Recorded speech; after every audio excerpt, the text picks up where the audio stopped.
Okay, I may have one side ripped out down to okay wood. Now it doesn't look the greatest, but when you hit it, it's still pretty hard.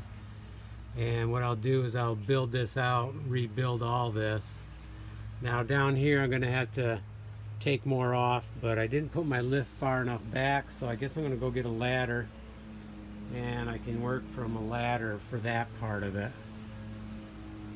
And I'm going to have to take quite a bit out of here and rebuild all that.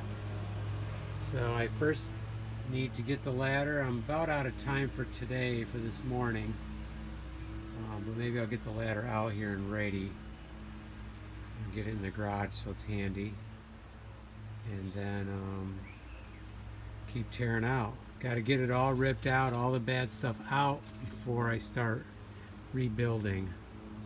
It looks like this top piece may be okay here.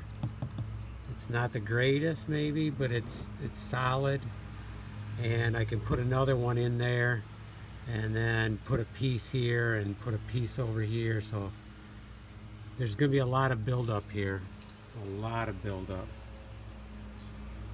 Well, hopefully, well, we've taken care of the water, I think, for now, but I'm also thinking about coming off with a roof here and taking the water right away from here, plus that way I can put a door and have a door to the basement, which would be better than this thing. Okay, let's do some pickup and we'll resume this later today.